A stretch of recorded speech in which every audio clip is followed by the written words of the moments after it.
Hello guys, welcome to today GFG POTD. Here we are given with a problem on DP. This is a question on DP. Let's see what is given in the question. So here we are given with an array of cost. We are given with total and total number of cost elements in the cost array.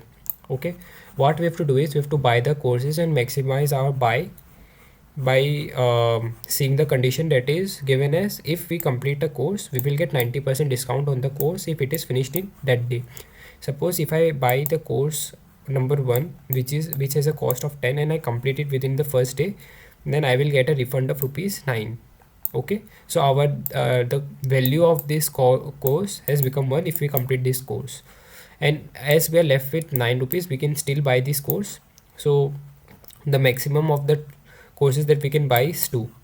So here you can also see the explanation. It is said that he can buy the first course for 10 amount and complete it on the same date and redeem 9, and he can buy and complete the second course too. Okay, and here we are also given one test case. Suppose n is equal to 11 and total is equal to 10.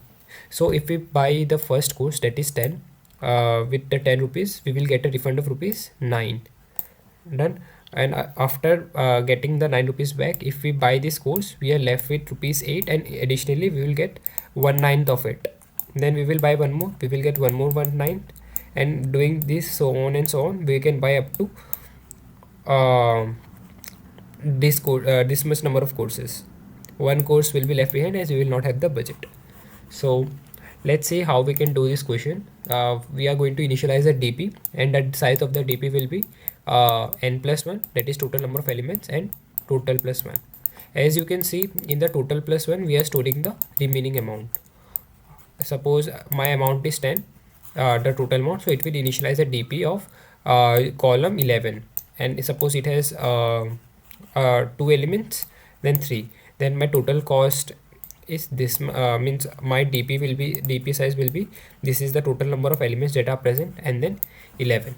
All right, now what we can do is, since this is our DP, what we will in this J counter we will keep the track of what we call the remaining amount, and in this we will see if we can buy the course and if it is suitable to buy it by because जो refund हमें मिलेगा, that is also important to buy and maximize our buy purchase. Okay, so how we will do it, we will take two counters basically. One is take and not take, or basically pick or not pick. We will pick or not pick, pick or not pick.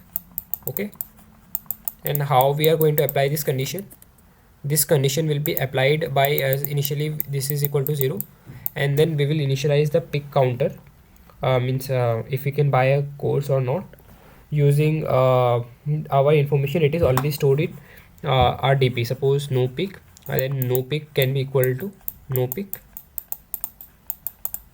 equal to DP of I plus 1 comma j, sorry, I plus 1 comma j.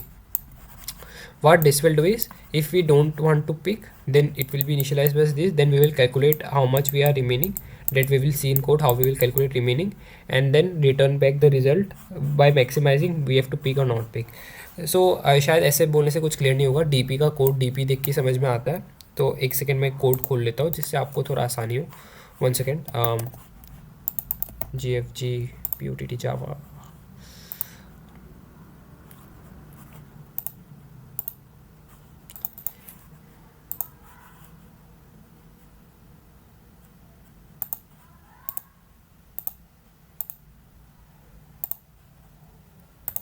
Okay, so ये एक बार इसमें मैं आपको type करते करते समझाता हूँ कि एक्चुअली मैं करना क्या चाह रहा हूँ. हिंदी में बेटर रहेगा थोड़ा, क्योंकि डीपी का क्वेश्चन है तो डीपी का क्वेश्चन इंटरेस्टिंग होता है. तो सबसे पहले तो मैंने जो बोला डीपी को इनिशियलाइज कर लेते हैं. DP is equal to new and size जो होगा इसका होगा n प्लस 1 और टोटल प्लस 1. ठीक है, और ये total plus 1 basically remaining amount को स्टोर करेगा हमारे. ठीक है, ये हो जाने के बाद हमें अब क्या करना है, हमें दो काउंटर्स लेने हैं जो हमारे रिवर्स फॉर लूप में काम करेंगे. तो int I is equal to n minus 1 से I should be greater than minus 1, I minus, और for int j equal to 0, j less than total plus 1, J plus plus. Okay, अब ये जो loop है इसके अंदर हम लोग दो काउंटर्स बनाएंगे एज आई टोल्ड, पिक और not pick. Suppose pick equal to 0 और int not pick equal to 0।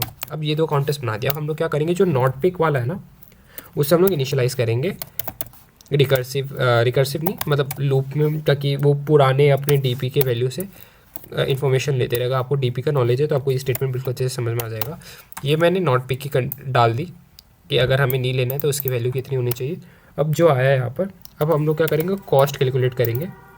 If my cost of I it is less than equal to J हमारा रिमेनिंग अमाउंट को स्टोर कर रहा था DP में, तो जे, तो क्या करना है हमें, इसमें हम लोग एक इंट रिमेनिंग अमाउंट बना लेते हैं, इंट रिमेन।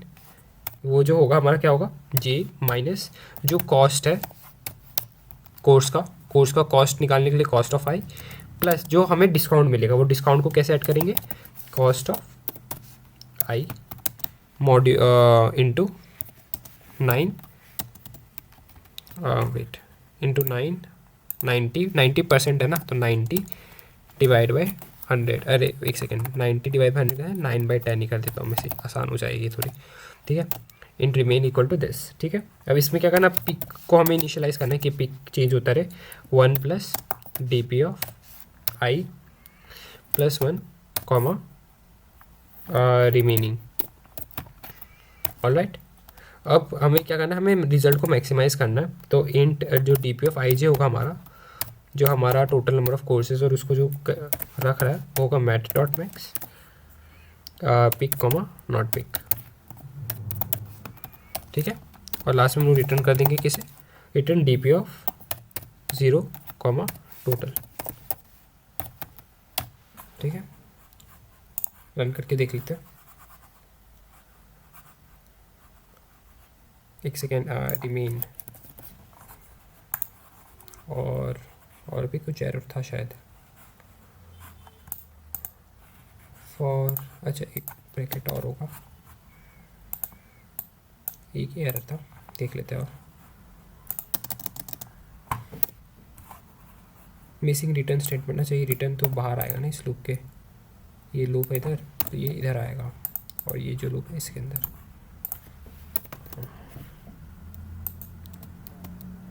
ठीक है।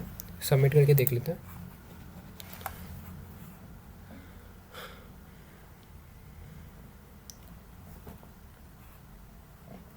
ठीक है गाइस, तो हमारा जो कोड एकदम मक्खन की तरह चल रहा है। आप डीपी की थोड़ी इन्फॉर्मेशन अगर आपको पता हो तो ये कोड आपको बिल्कुल समझ आ जाएगा। मिलते हैं अगले वीडियो पर। Hit like and subscribe.